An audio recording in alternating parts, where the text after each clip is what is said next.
aquí. En la sesión anterior entonces hablamos de cómo podemos utilizar un enfoque intuitivo para crear un estimador, ¿verdad? Para generar un estimador, como es el método momentos.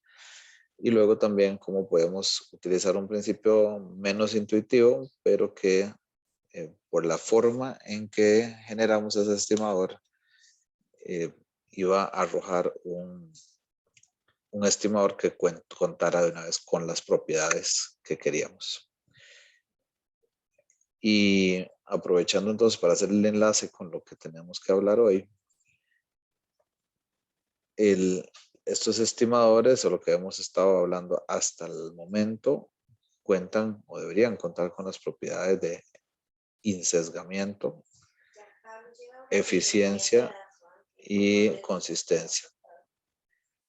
Entonces, esas son las tres cosas que hemos visto hasta el momento. El día de hoy, ya para cerrar este tema 2 y cerrar también, por cierto, lo que tiene que ver con este primer examen parcial,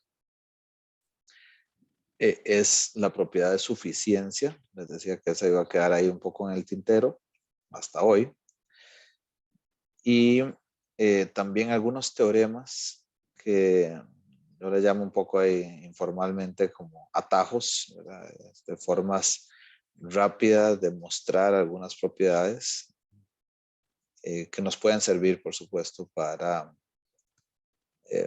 poder hacer justamente esto, ¿verdad? De comprobar que cuentan con esas características deseables para hacer de nuestra estimación puntual el ejercicio más asertivo posible. Entonces voy a irles compartiendo la presentación y vamos revisando el tema.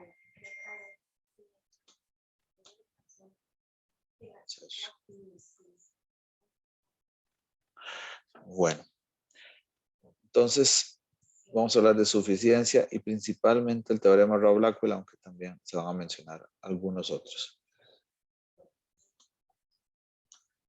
Entonces, la propiedad de suficiencia, les decía, que es la última, de hecho la última, estamos hablando hoy de las propiedades de los estimadores, y se refiere a que ese estimador resume toda la información de una muestra relacionada con un parámetro objetivo. Recuerden que en esa primera sesión que tuvimos sobre las propiedades, yo simplemente les mencioné en ese momento que la mediana, por ejemplo, no es suficiente y que la media aritmética de la muestra sí es suficiente como estimador, porque la mediana solamente se interesa, de hecho alguno de ustedes lo comentó en ese momento, solamente se interesa por los dos valores centrales. No se preocupa por qué está pasando a los extremos, ¿verdad? De la distribución de esa variable. La media aritmética sí toma en cuenta la sumatoria de todas las x y por lo tanto lo llamamos así, entonces de esa forma es suficiente. La primera forma, entonces, para mostrar suficiencia, vamos a utilizar dos formas de mostrarlo. La primera es esta, que están viendo acá, y es la más intuitiva de las dos. Partamos de este ejemplo, tenemos una distribución binomial en la que definimos y como la sumatoria de x y. Ese es el número de éxitos, ¿verdad? En n pruebas, por ejemplo, si lanzamos la famosa moneda, que cada uno es Bernoulli, 0, 1, la sumatoria de esos ceros y unos nos va a arrojar entonces el número de veces que ocurrió lo que definimos como éxito. Supongamos que dijimos que queríamos que saliera escudo. Entonces esa sería la cantidad de escudos que obtuvimos en esos n lanzamientos. Ahora, si conocemos Y, es decir, si alguien nos dijo, ya nos dio la información, como sabemos de antemano, la cantidad de escudos que salieron, ¿verdad? Entonces hay otra función de x1, x2 hasta xn que nos dé más información sobre P, ¿no? Que podemos encontrar, porque lo que queremos estimar, recuerden, en una distribución binomial, es este valor de P, ¿verdad? Ese es nuestro parámetro poblacional, es decir, la proporción de escudos en la población. Aquí, por supuesto, estoy hablando de escudos, aunque todos ustedes y yo seguramente pensamos que podemos creer que ese valor de escudos, esa proporción de escudos en la población, es decir, en todos los lanzamientos posibles, es 50%, pero sea como sea, cualquiera que sea el ejemplo, digamos que siempre estamos en un escenario en el que queremos estimar P, esa proporción de éxitos. Entonces, lo que planteamos es una probabilidad condicional, o sea, de que X1, la primera observación, asuma el valor X1 minúscula, es decir, que sea escudo o corona de una observación en particular, X2 igual a X2, hasta XN igual a XN. Todo eso dado esa probabilidad que ocurran esa secuencia de eventos, dado que ya sé cuál fue la cantidad de éxitos que obtuvimos, o sea, dado que Y es igual a un Y minúsculo. En otras palabras, compañeros, compañeras, lo que estamos tratando de averiguar aquí entonces es cuál es la probabilidad de observar una secuencia de eventos. O sea, supongan aquí que sabemos que obtuvimos que son 5 escudos, ¿verdad?, en 8 lanzamientos. O sea, sabemos N y sabemos Y.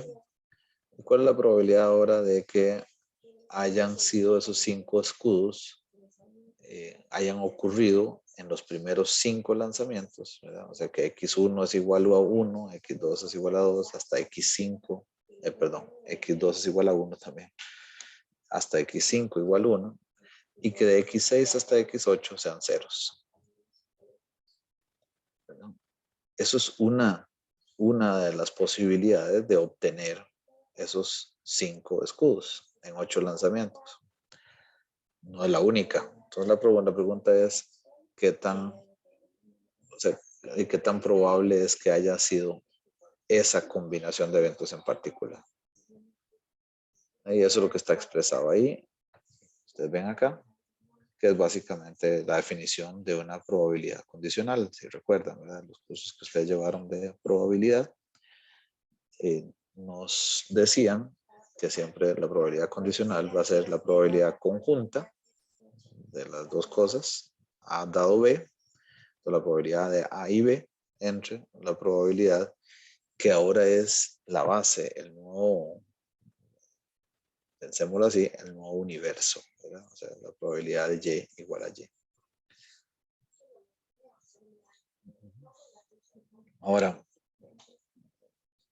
nada más aquí para estar clarísimos, supongamos por un momento que esta combinación de eventos es esta que tenemos aquí. Tenemos 10 lanzamientos. Estoy cambiando un poquito el número del tamaño de muestra. Y que esos 10 lanzamientos, la pregunta es qué tan probable es observar esos primeros 7 escudos y 3 coronas, ¿no? 3 coronas al final de sus 10 lanzamientos. Y aquí simplemente como para crear alguna diferencia, para no dejarlo en 50-50, asigna estas probabilidades 0,4 a la 7 por 0,6 a la 3. Entonces esta es la probabilidad conjunta, que vean que a su vez, importante mencionarlo aquí, esta probabilidad conjunta, como les decía Max en la clase pasada, es la función de verosimilitud. Es qué tan parecido a la realidad, recuerden esta noción de verosimilitud, qué tan parecido a la realidad es el supuesto de que P es igual a 0,4. Eso es lo que estoy evaluando realmente aquí al calcular esta función.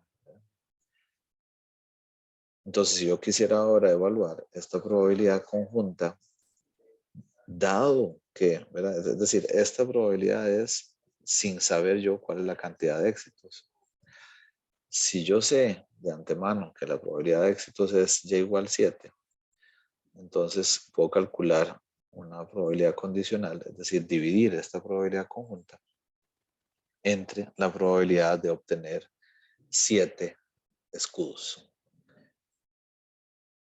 Entonces, nada más para recordar aquí un momento esta noción de la verosimilitud desde el punto de vista práctico.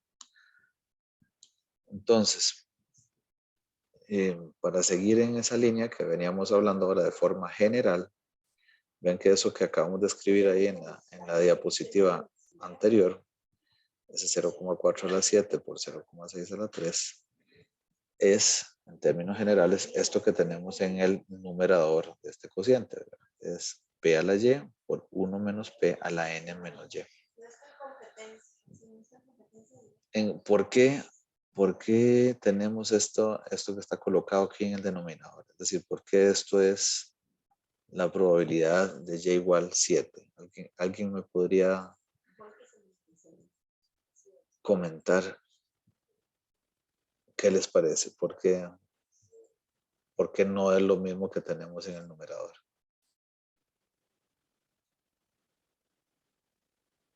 ¿O en qué se parece y en qué se distingue, digamos?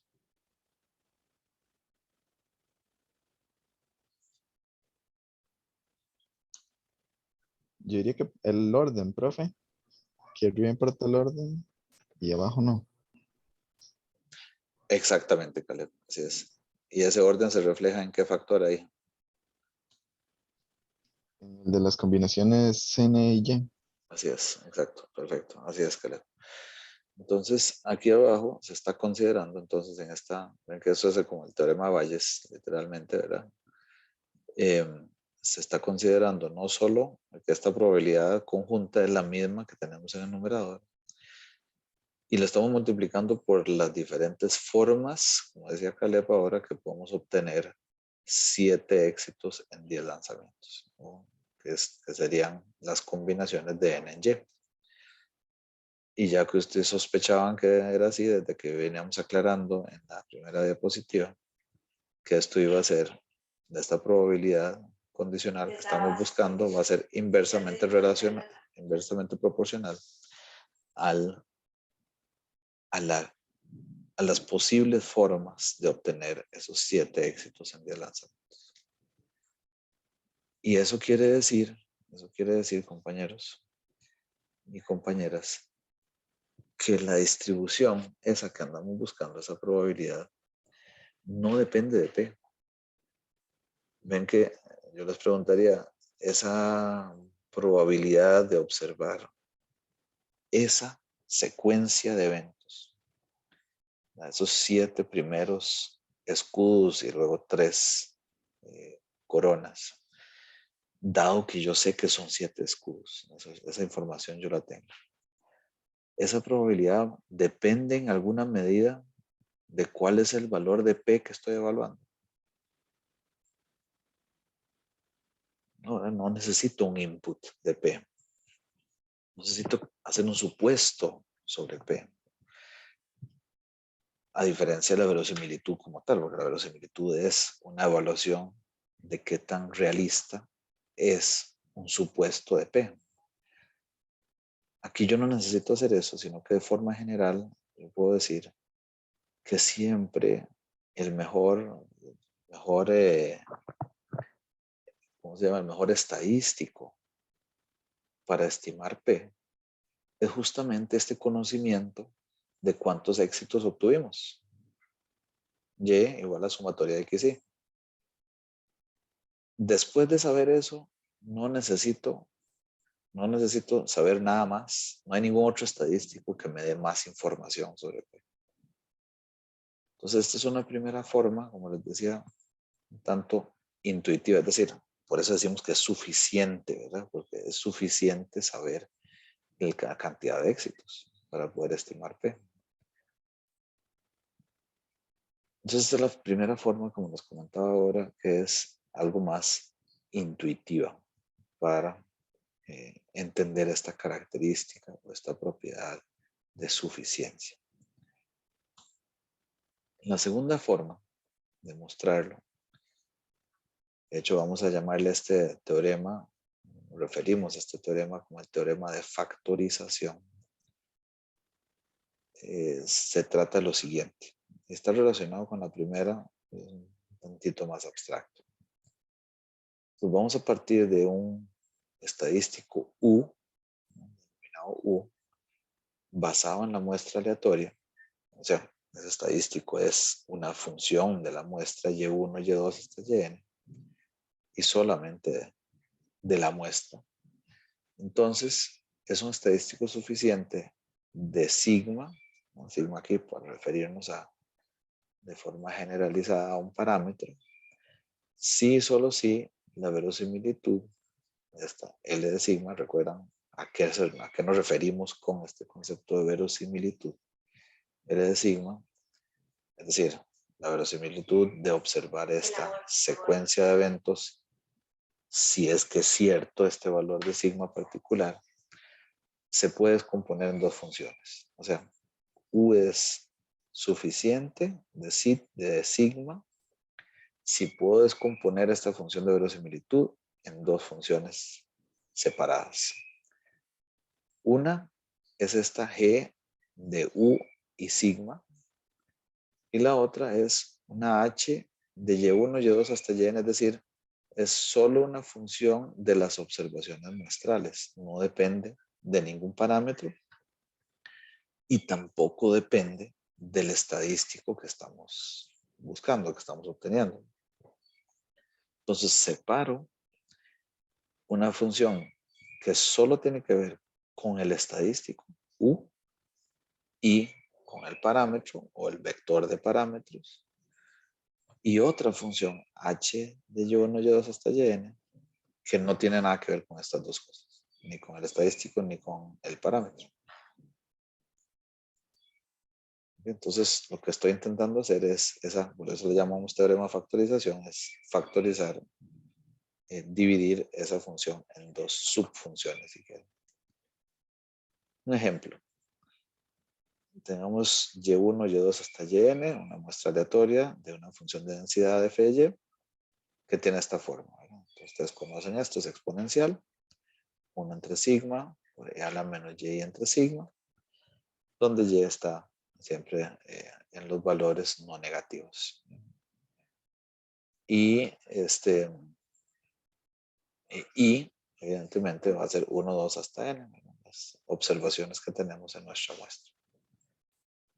Y 0 para cualquier valor negativo de y. Entonces, lo que se nos solicita aquí es demostrar que y barra, es decir, la media muestral, es un estadístico suficiente para sigma.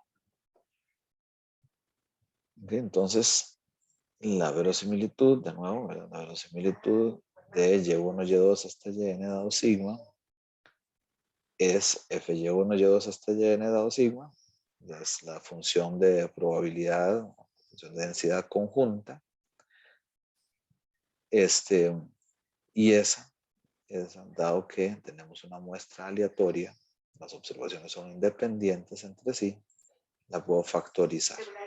Fy1 dado sigma por Fy2 dado sigma hasta Yn dado sigma. ¿Ok? Y luego, vamos a factorizar, vamos a expresar esto en términos de las f de y. O sea, esta Fy1 dado sigma es e a la menos y1 entre sigma, ¿verdad? Y así hasta multiplicándose por e a la menos yn dado entre sigma todo dividido entre sigma. Entonces esta sería esa probabilidad conjunta de observar esta muestra, y1 hasta yn. Entonces ahora la tarea, como nos decía el teorema, es buscar factorizar esta función de tal forma que una función en términos de un estadístico U y sigma, esta G de U y sigma, multiplicado por una función que solo tiene que ver con las observaciones muestrales.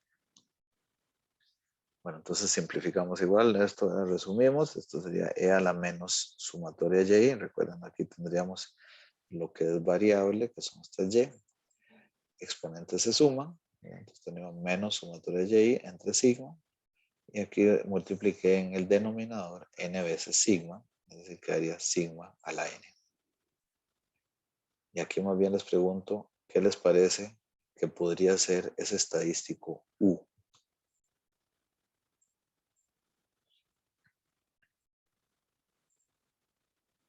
Para hacer una función que hace la g de u y sigma y poder separarla de otra función que solo tiene que ver con las observaciones muestrales.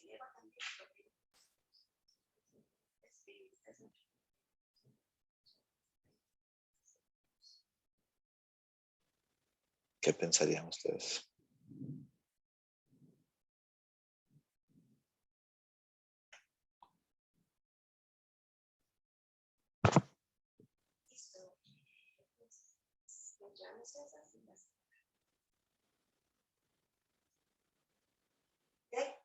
Mejor. Sí. Nos llevamos esas y trabajamos. ¿Alguien tiene alguna sospecha? Sí, señor.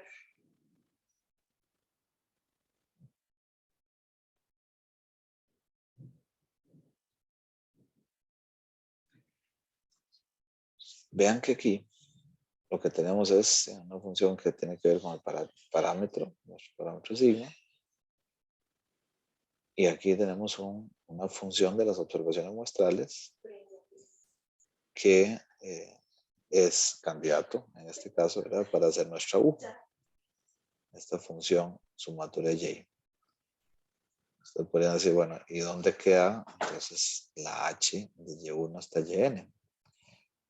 Bueno, es que yo podría expresar esto igualmente, ¿verdad?, esta sumatoria y como n veces y barra, como para intuitivamente pensar en el promedio de la distribución como un estimador de sigma. Entonces aquí simplemente reexpresamos esto como e a la menos n y barra entre sigma a la n.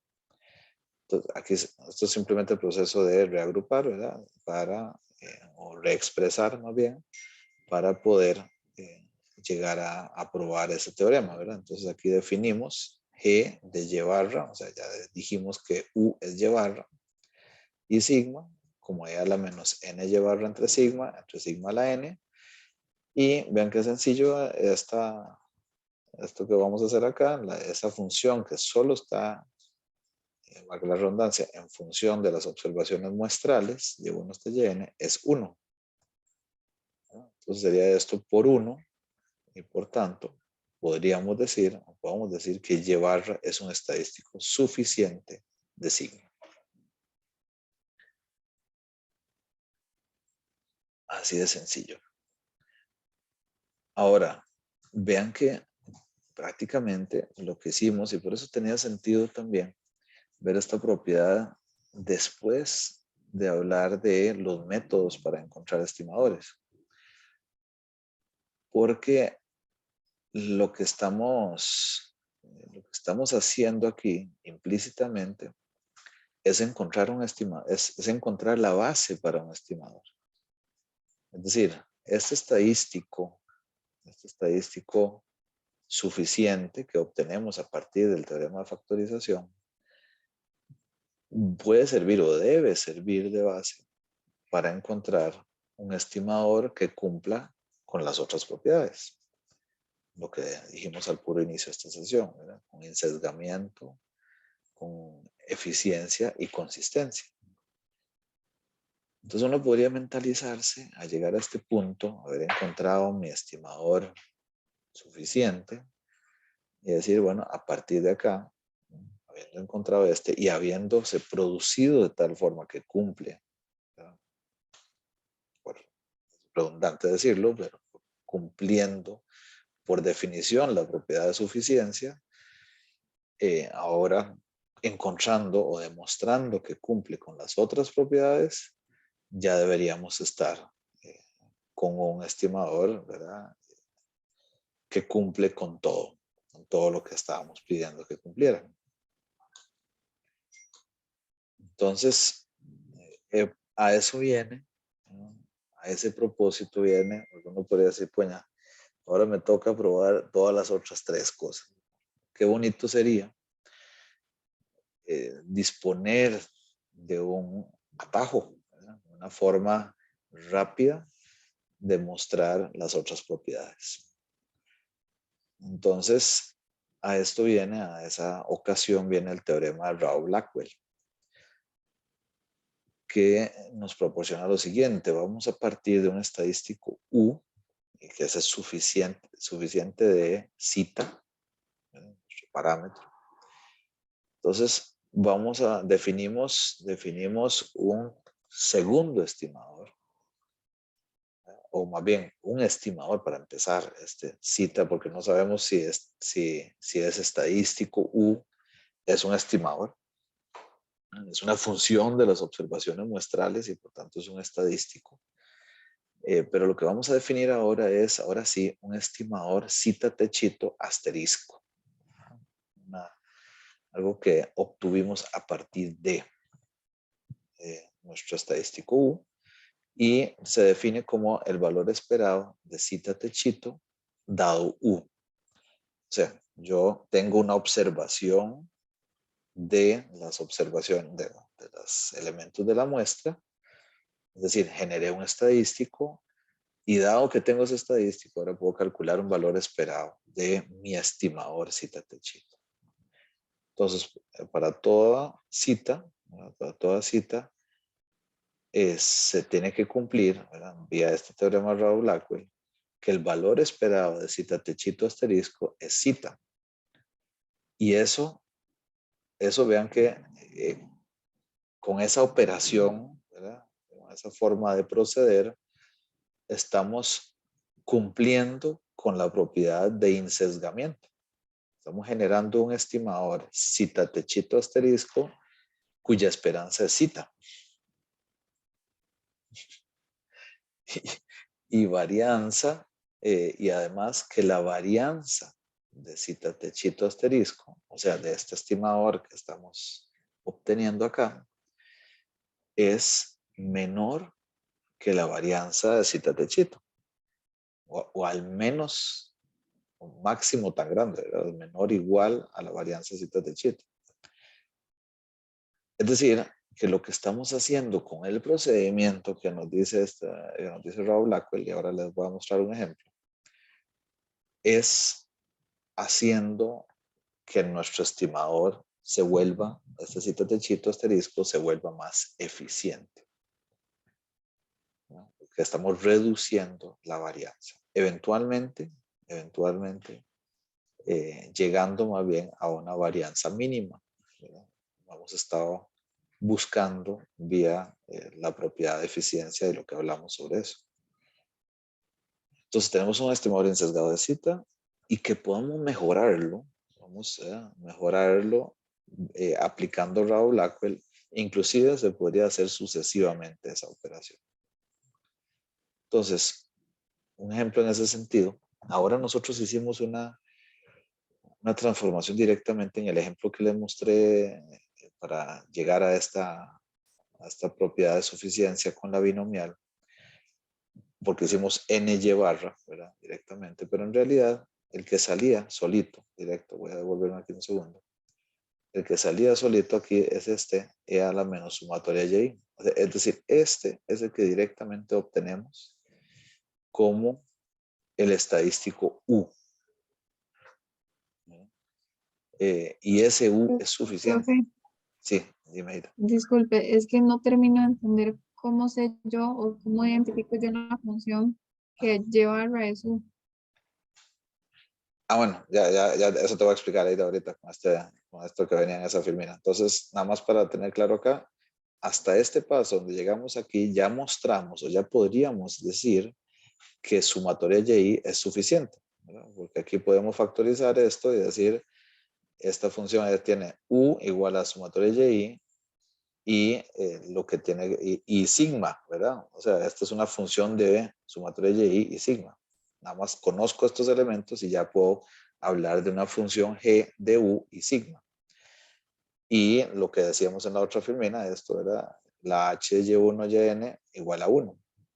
Entonces, yo podría haber omitido este paso. Este paso en realidad no era necesario, ¿verdad? Para decir que sumatoria de y es suficiente. Entonces, para volver acá, lo que era más intuitivo ahí es decir que u, como me preguntaba ahí de ahorita, ¿cómo sé yo que tenía que hacer esa conversión a n por y barra? En realidad no necesitamos hacerlo ahí, sino que podemos partir simplemente de la idea de que u es sumatoria y. La pregunta ahora es, ¿cuál es el valor esperado de u? Eita y compañeros. El valor esperado de u, porque ese es mi estadístico, ese es el que yo obtuve como estadístico suficiente. Yo quiero que cumpla con las otras propiedades también. Entonces inicio, ¿verdad?, en la secuencia como hemos estado hablando, inspeccionando si es insesgado. Bueno, es insesgado, tengo que probar cuál es el valor esperado de u. Todos recordamos que el valor esperado de una variable binomial, es decir, esta u, ¿verdad?, el número de éxitos en una muestra de tamaño n, es n por p. Si lo recordamos, es muy intuitivo, ¿verdad? Es la proporción de éxitos por la cantidad de observaciones que tengo en mi muestra. Pero entonces eso a la vez quiere decir que U no es un estimador insesgado de P, ¿no? Porque ya estamos viendo ahí que el valor esperado es N por P. Pero eso a la vez también de una vez directamente me dice cuál es la conversión, la transformación que tengo que hacer a U para que sí sea insesgado, ¿verdad? Entonces, mi función de U, es decir, G de U, es U entre N, ¿verdad? Porque U entre N, este U entre N sería mi U asterisco. O sea, es como mi cita techito asterisco, ¿verdad? Que dijimos. Y ese es Y barra. U entre N sumatoria Y entre N es Y barra. Esta U asterisco tiene valor esperado igual P. Este sí es insesgado. Y a la vez puedo calcular ahora cuál es la varianza de U, es decir, de mi estadístico inicial, ¿no?, la función que había obtenido a partir de la prueba de suficiencia. Varianza de U es la varianza de una variable binomial, n por p por 1 menos p. Esto lo recuerdan también, tiene que ver con la dispersión de los elementos de esa forma. Y por ende, la varianza de U asterisco, es decir, U entre N, ¿verdad?, sería a esta varianza de U, dividirla entre N al cuadrado. O sea, queda P por 1 menos P entre N. ¿Por qué entre N al cuadrado? Porque recuerdan que siempre vamos a sacar el factor constante al cuadrado del cálculo de la varianza. Y esta varianza claramente es menor que esta varianza. Entonces, por eso hablábamos de que el teorema Raoult-Blackwell me permite ir mejorando el estimador en términos de hacerlo más eficiente. Aquí igualmente podríamos probar, ¿verdad? Podríamos probar que es varianza mínima también. Entonces, este teorema Raoult-Blackwell aquí como ejemplo, ¿no?, tenemos para formalizar todo esto que dijimos ahora. Tenemos una muestra Y1, Y2 hasta Yn, aleatoria, una distribución en la que la probabilidad de que cualquiera de las observaciones sea igual a 1 es P, y que sea igual a 0, es decir, que sea fracaso, es 1 menos P. Entonces, la probabilidad de observar cualquier valor particular de Y es P a la sumatoria de Y por 1 menos P a la N menos sumatoria de Y. Esto es lo que hicimos ahora, ¿verdad? Estos son lo que hicimos al puro inicio, 0,4 a la 7 por 0,6 a la 3, por ejemplo, ¿verdad? Entonces, esta verosimilitud, que es la multiplicatoria de cada una de las probabilidades de Y1, Y2 hasta Yn, es P a la sumatoria de Y por 1 menos P a la N menos sumatoria de Y por 1 otra vez. Y esta función es esta G de U, en este caso, G de sumatoria de Y P, y la H lleva una hasta Yn igual a 1. Entonces, por ende, U es un estadístico suficiente para P. Y dado que el valor esperado de U es NP, U entre N es un estimador insesgado para P. Como este estimador es una función del estimador suficiente, entonces el estimador P techito, es decir, llevar ese estimador insesgado de varianza mínima. ¿Ok? Eso es para un parámetro. Estamos hablando de un parámetro, como es el caso de una distribución binomial. Llevémonos esta misma lógica a una distribución de una variable continua, que además tiene dos parámetros. Ustedes sospechan de cuál vamos a hablar. Entonces, sea Y1, Y2 hasta Y en una muestra aleatoria de una distribución normal, con media mu desconocida, esa es la que queremos estimar, y varianza sigma cuadrado. Determinen los estimadores insesgados de varianza mínima para mu y sigma cuadrado, conjuntamente. O sea, que queremos algo que sea conjuntamente suficiente. Entonces, la verosimilitud, ahora en este caso, de observar estas observaciones particulares de una muestra Y1, Y2 hasta Yn, dado mi supuesto de qué población provienen, es decir, estos valores de mu y sigma cuadrado que caracterizan la f de Y, ¿ya? Sería la función conjunta, la función de densidad conjunta de Y1, Y2 hasta Yn, dado mu y sigma cuadrado.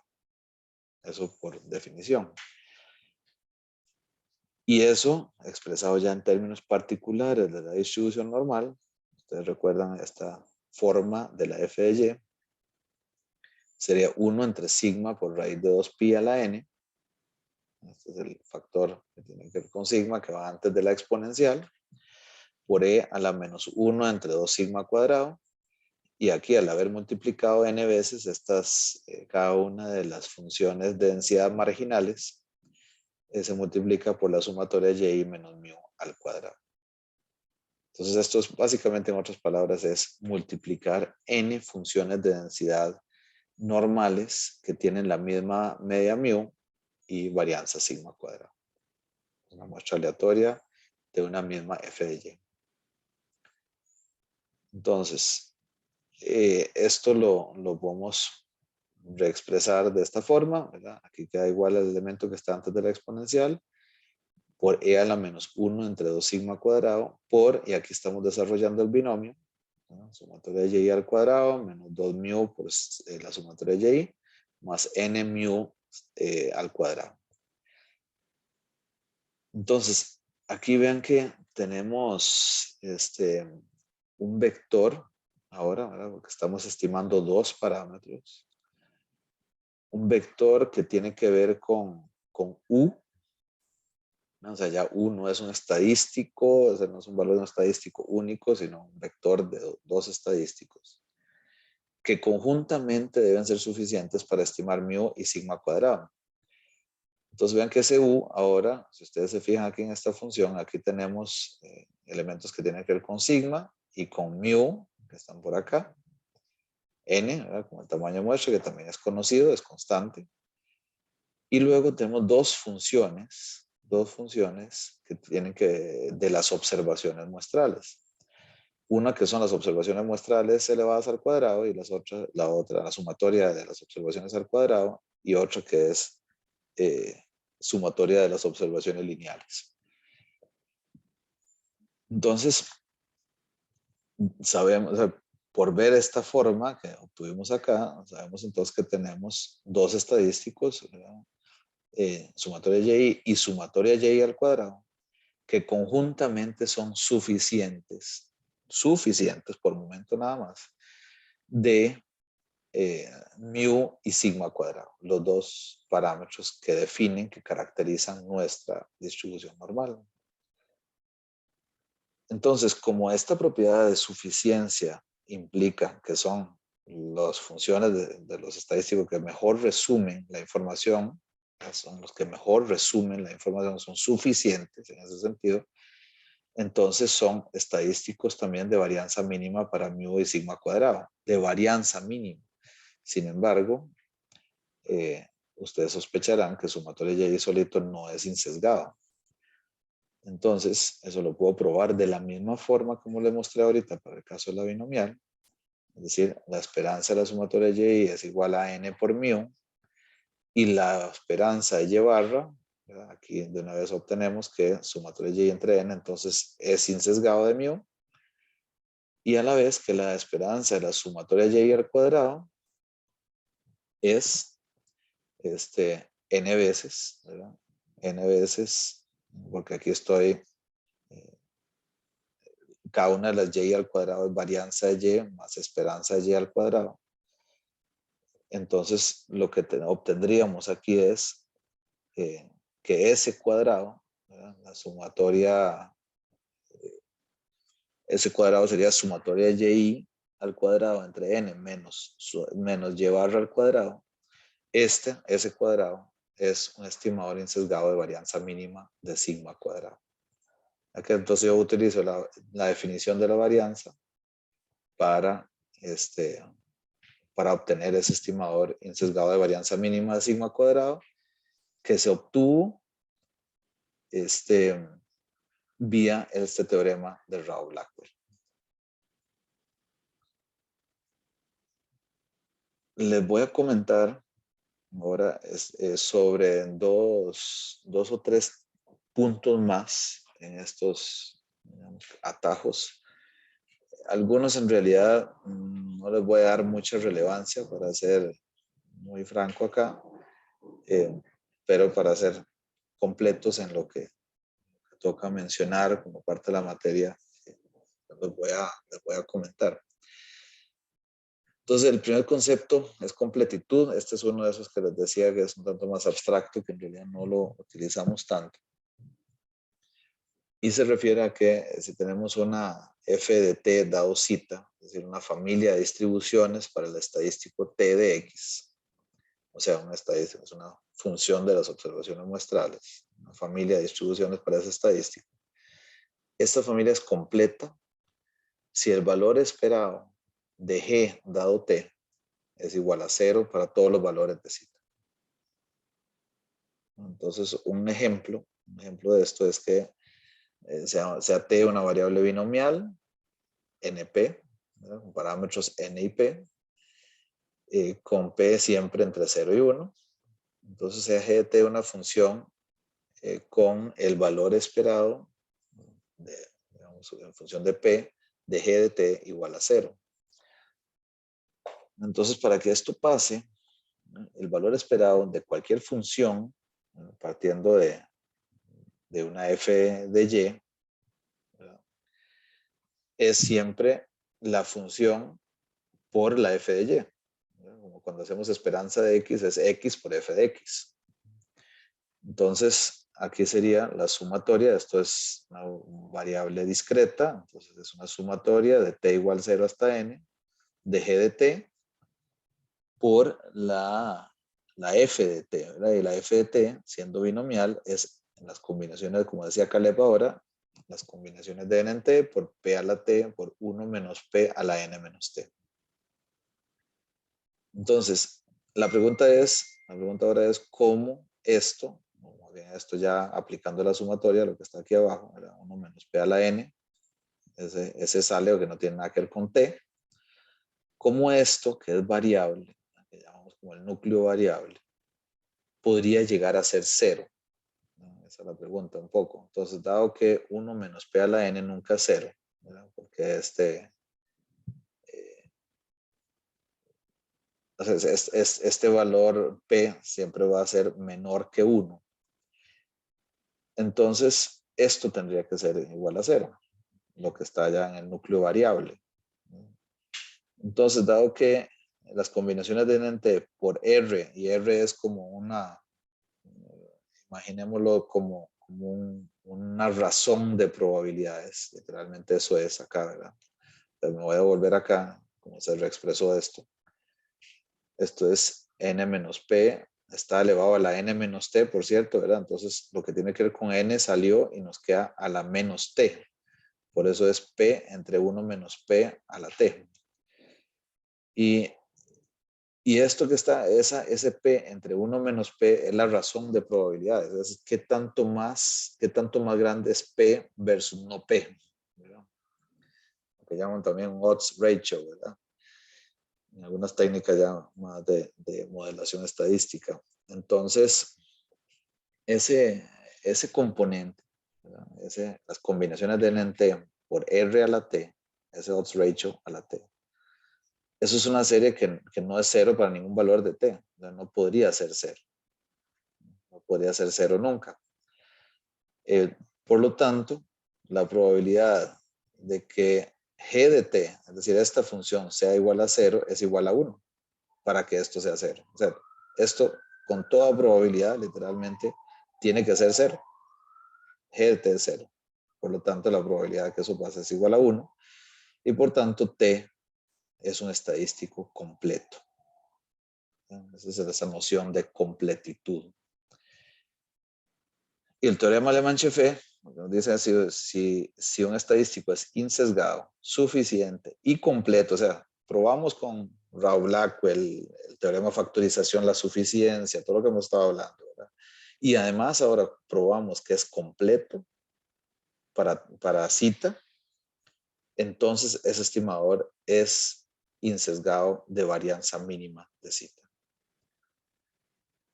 Entonces, puedo por esta vía llegar más rápido. En algunos casos, inclusive, va a ser muy difícil, ¿verdad? Alguien podría cuestionar si esto, bueno, qué tanta relevancia tiene. Por eso es decir, no es tan común encontrarlo. Pero cuando estamos en situaciones en las que es bastante difícil encontrar o demostrar la propiedad de eficiencia, sobre todo, de varianza mínima, es útil trabajar con estos teoremas que son rodearlo, ¿verdad? Como hacer ese atajo para llegar a la misma demostración de la propiedad. Por último, ya literalmente ahora sí el último concepto que nos toca hablar acá es familia exponencial. Y aquí decimos que una función de probabilidad es llamada de familia exponencial si se puede expresar como lo siguiente. Y de hecho esto no es un tema aquí exclusivo de teoría estadística, sino que lo podrán encontrar igualmente en matemática o en economía. De familia exponencial, es decir, tiene esa forma, esa morfología exponencial.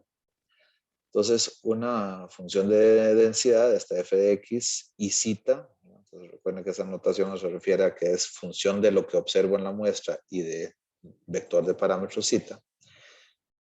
Si se puede expresar como h de x, es decir, una función que solo tiene que ver con las observaciones muestrales en la parte que no está elevada en el exponente, ¿verdad?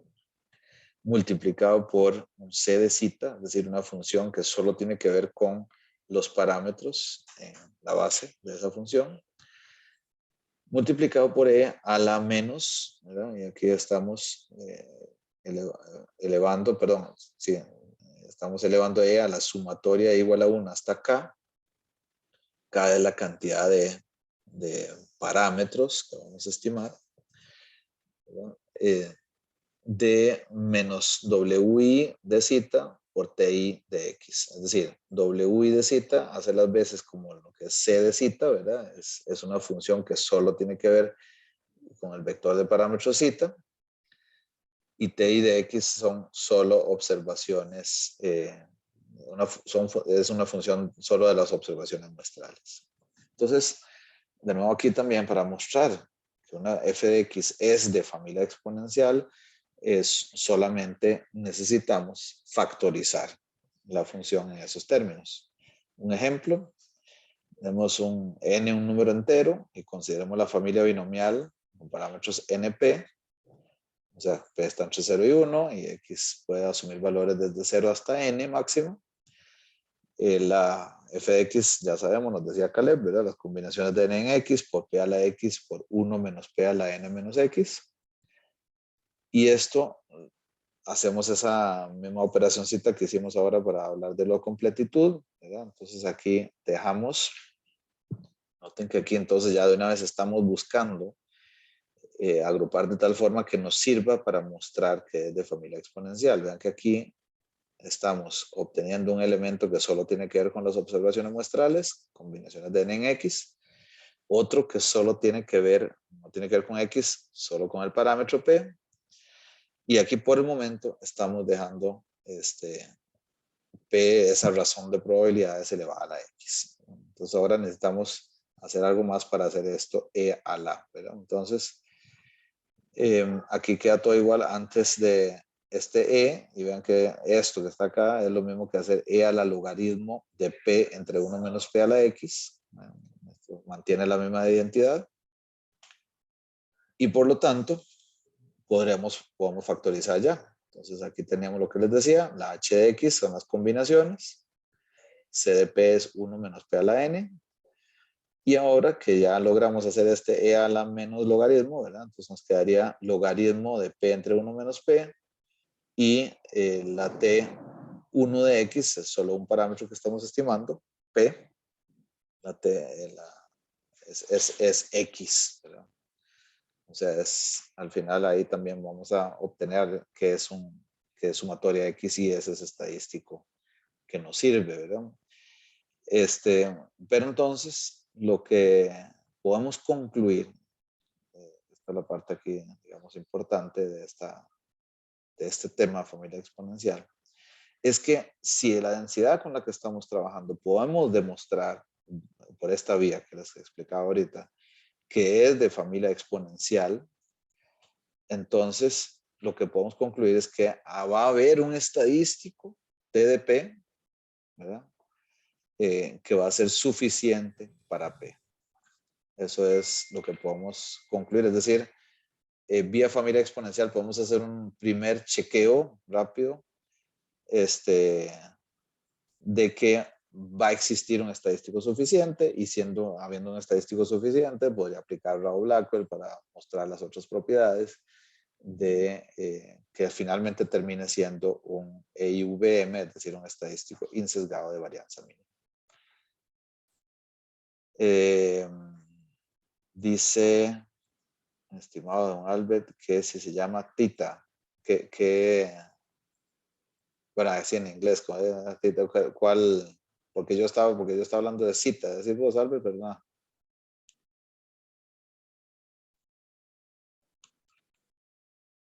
Sí, disculpa, hace rato sí ya vi, ahorita, perdón, hasta ahorita vi hasta ahorita entró el chat, no sé por qué. Sí, aquí me perdonan la pola, como decimos, ¿verdad? Le digo cita al parámetro este. ¿Alguna pregunta, comentario, estimados colegas, de toda esta parte de las propiedades que vimos hoy? Suficiencia, sobre todo. Y de lo anterior también. O sea, ya ahorita, en este momento, ya algunos compañeros, compañeras, el lunes se quedaron un rato conmigo para ver algunas dudas que tenían. También de pronto un par de ejercicios por ahí. Maciel, sobre todo, estuvo sacando un ratito para eso. En este momento ya estamos teóricamente preparados para poder resolver cualquier ejercicio de estos. Entonces, definitivamente tenemos para entretenernos el fin de semana. ¿Hay alguna pregunta, algún comentario sobre? Sí, señor. Yarot, dígame. Se me olvidó en qué subtema era, pero hizo, creo que era el inicio, por ahí del inicio de las diapositivas, que quedó de esta sesión, sí, Yarot, perdón. de esta sesión, sí. Un segundo, vamos a ver. Me devuelve una vez para que me digas dónde fue. Quedaba E a la sumatoria de Y entre cita. Ajá, vamos a ver acá. Eso está por aquí, sí. Sí, y luego lo pasó Por aquí. a N por Y barra. Ajá, sí. Pero Lo que no sé es si el cita estaba dentro de la sumatoria o afuera de la sumatoria. Este sigma, Ah, sí. Sí, sigma. ese está dividiendo la sumatoria, ¿ya no?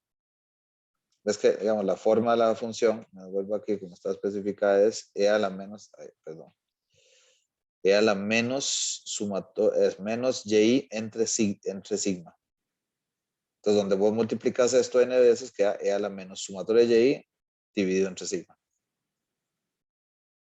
Y ese sigma no es, ese sigma está totalmente fuera de la sumatoria. Sí. Ah, ya, sí, sí, que eso me había confundido. Inclusive, porque estabas con la duda de si esto debería quedar sigma a la n también, decías vos.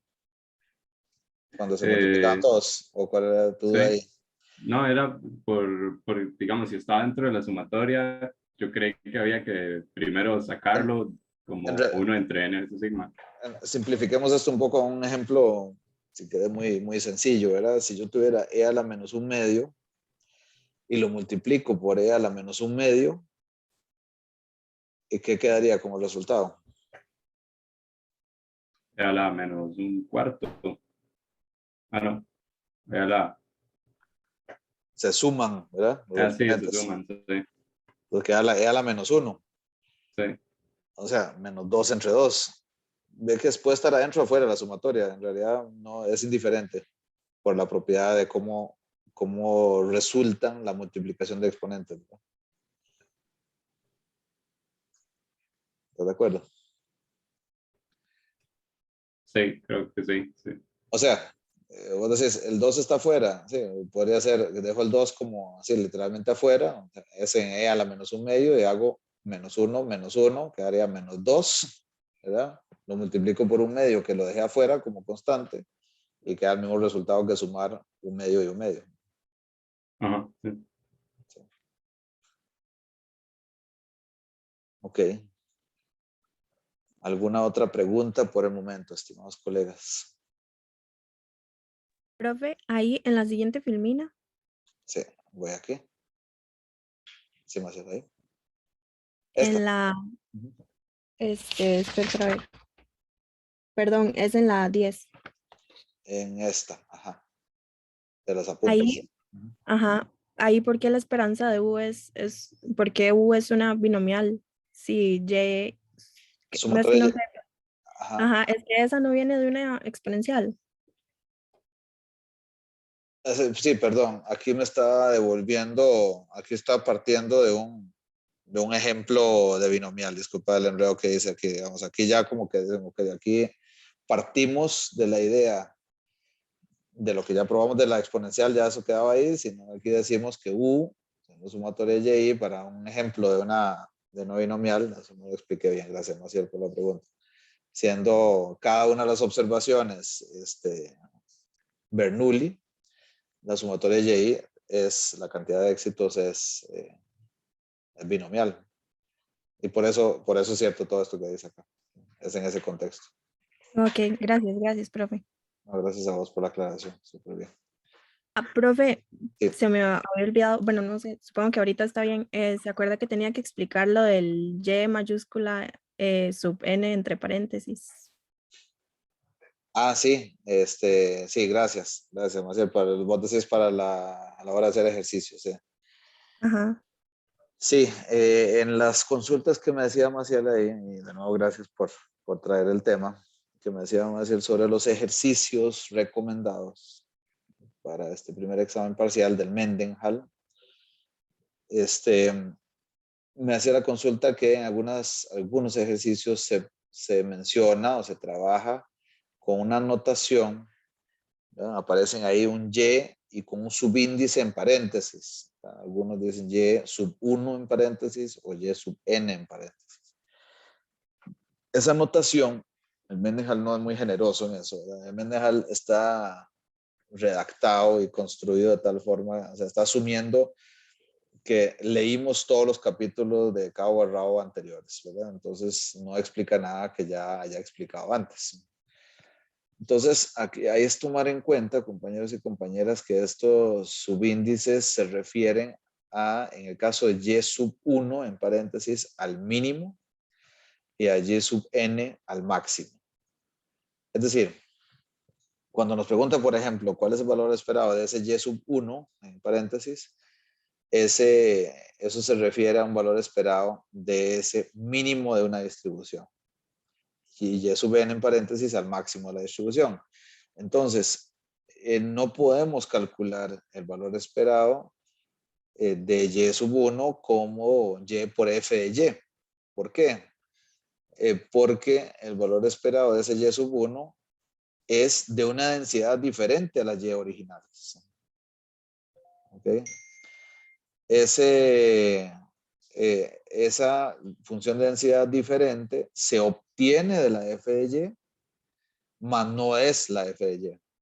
O sea, tengo que calcularlo de tal forma como me lo explica el Mendenhall en el apartado 6.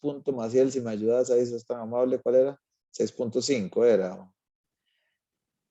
Del libro que se llama Estadísticos de Orden. Estadísticos de Orden. 6.7 creo. 6.7, gracias, Maciel. Se llama Estadísticos de Orden. Ahí ustedes van a ver cómo obtengo de una forma sencilla, tiene que ver con la función de distribución de probabilidad, cómo obtengo de forma sencilla las funciones de densidad del mínimo y el máximo. Y una vez que obtuve esas funciones de densidad, puedo ya ahora sí proceder a demostrar las propiedades, ya sea ensesgamiento o varianza de esos estadísticos o de esos estimadores que son el mínimo o el máximo, o funciones de ellos, pues, ¿verdad? Entonces, eso es importante tomarlo en cuenta porque sí, les va a pasar si no, igual que la pobre compañera Maciel que luchó un rato sin tener idea a qué se refería eso. Para que lo tengan en cuenta, por favor. ¿Algún otro comentario o pregunta antes de hacerles unas indicaciones generales al final?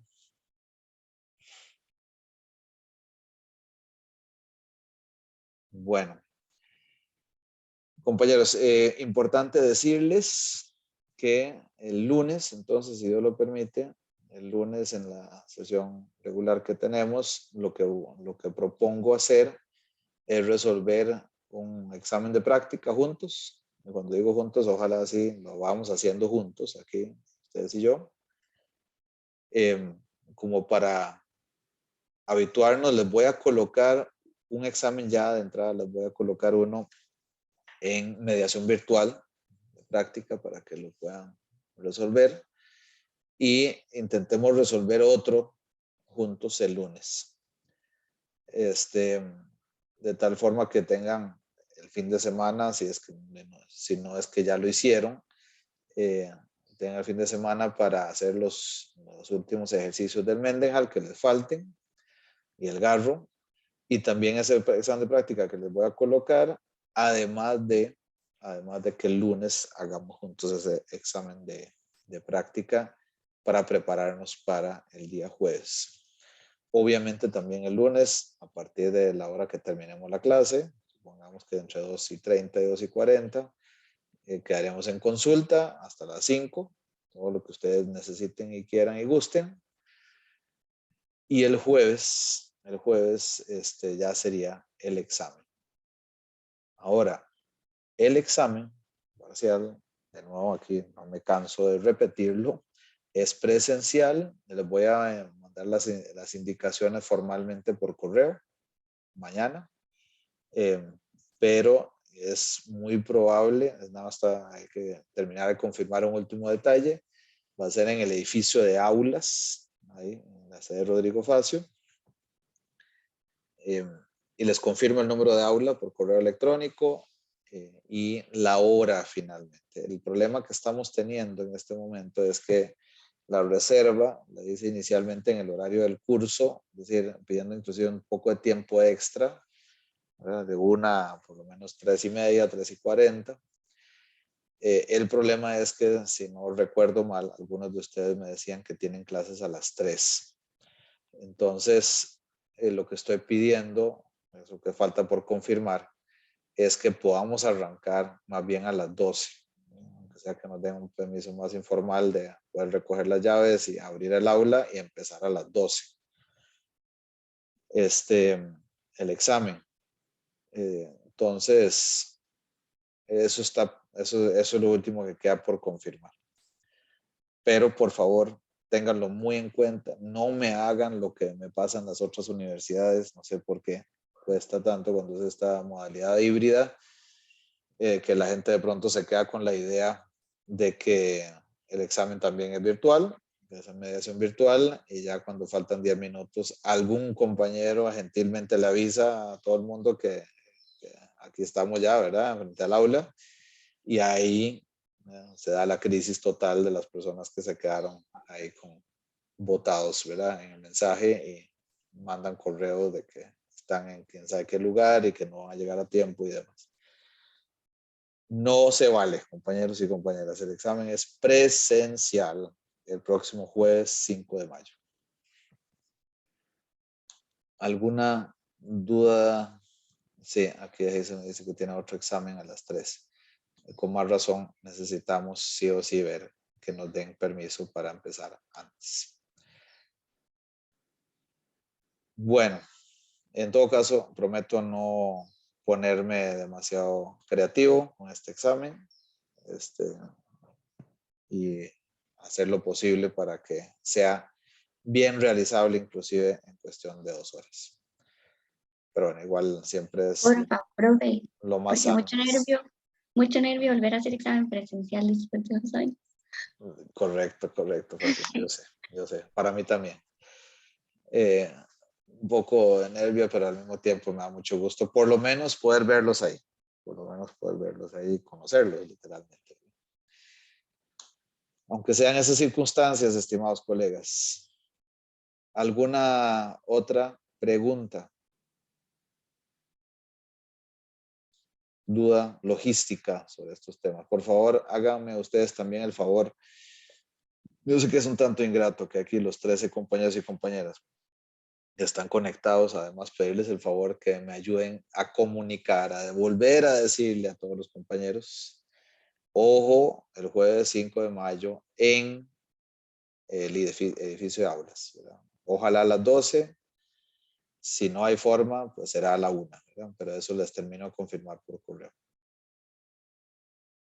Ok, entonces si no hay más preguntas, un gusto haber conversado con ustedes de nuevo. Que pasen muy buenas tardes.